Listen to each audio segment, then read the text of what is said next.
Čaute. Samozrejme Troning.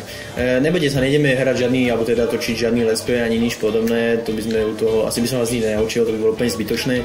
Toto video točím presne kvôli tomu poslednému videu, kde sme boli na ulici a kde sme rozprávali o tom, že čo sa chystá. A chystá sa to, že sa chceme stretnúť na vianočné trhy.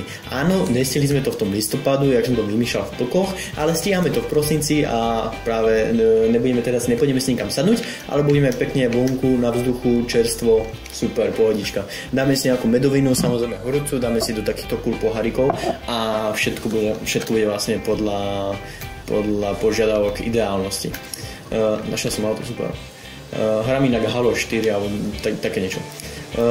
Takže vlastne z tých dôležitých bodov je to, že sa to bude konať 18.12. o 18. hodine, takže úplne že jednoducho zapamätateľné. Stretneme sa pod Vianočným stromčekom na Svobodiaku v Brne a nejaké 2-3 hodinky sa budeme spolu motať, budeme sa rozprávať čo a jak a také tie veci môžete sa nás spýtať na všeličo, my sa vás budeme opytovať a spýtavať na všeličo a tak nejako budeme spolu diskutovať. Kebyže máte niekto záujem nás podporiť trochu viacej ako lajkami a videniami a tak podobne, tak je tu tá možnosť, tak je tu tá možnosť nás podporiť, pretože sme stále dostávali nejaké správy na Facebook a do mailu a tak ďalej, že kedy bude teda nejaká možnosť, nejaký súpor a tak. A my samozrejme nechceme, aby ste nám posielali peniaze a také veci, to je úplne proste, to je pre nás hobby toto všetko, aj keď teda tlačíme do toho veľa svojich peniazí a veľa svojho času. Ale sme vymysleli takú vec teda, že si môžete zadovážiť. Teraz zrovna sem mi išiel trutko, ale ja som vám chcel ukázať toto.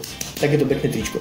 Také pekné tričko teda mať nebudete, pretože sú iba dve, mám ich ja a má ich Toren, má ho Toren teda, ale máme také trošku iné. Teraz sa myslím zrovna motá. Máme takéto tričko a takéto máme tričko. A kebyže je niekomu málo, tak máme potom ešte takéto tričko. A kebyže je stále niekomu málo, tak guys, tak pozor, ale máme takéto tričko, ktoré sa nezdá, ale ono sú vlastne dvojité tričko. A kebyže furt niekomu málo, tak tu máme ďalšie takéto trička, neviem koľko ich tam je, tu je ďalšie tričko.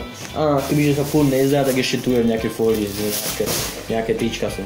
Takže, je to veľmi jednoduché, stačí napísať na triko@amazon.cz, napíšte tam, že máte teda záujem o triko, o akú veľkosť, máme veľkosti S, M, L, bohužiaľ tie počty sú strašne limitované, máme iba 5 S-iek, nejakých 7-8 M-iek a 5 veľkostí L. Takže napíšte si prosím vás do toho mailu, že ale iba na istotu, ak to tričko ozaj chcete, aby som ho zbytočne ja tam nenosil, alebo nie je to zrovna najľahšie, ako je to celkom taká ťažšia krabica, keď ich nosím veľa, tak si tam napíšte do toho mailu triko@amazon.cz, akú veľkosť chcete a na aké meno to chcete. Ja si urobím zoznam, donesem to tam a potom si to tam nejak predáme a predáme si to samozrejme za to nejakú finančnú podporu u nás. Ja som to snažil ťahať čo najnižšie sa dalo a podarilo sa mi vybaviť tak, že 200 korún za tričko, čo je úplne ideálna cena, si myslím, úplne to je, ak to máte jak z HM, takže no dobre, možno trošku viac jak z HM, ale iba nejakých 50 korún. Takže vlastne tak, môžete nás podporiť via týchto triček, napíšte si mail, akú veľkosť, do prvý príde, ten prvý vyhráva, pretože hovorím, že trička sú proste obmedzené, píšte to iba, ale ak ozaj máte záujem o to tričko, ja nám to tam nechcem proste zbytočne nosiť a to je vlastne všetko. Takže si to poďme ešte raz rekapitulovať. 18.12. o 18. hodine v Brne na Svobodiaku pod Vianočným stromčekom na trhoch sa stretávame a tam teda máte možnosť si od nás zakúpiť tričko veľkosť S, M, L. Prvý, kto píše, prvý vyhráva, kto skôr príde, ten skôr berie a vlastne za 200 korún a potom už tam budeme spolu tráviť čas, rozprávať sa a také tie veci, ktoré bežne robíme vo videách iba jednostranne. Takže zatiaľ sa majte, ja sa na vás teším, teší sa na vás aj Toren, pozdravujem vás a uvidíme sa už o celý týždeň. Čaute.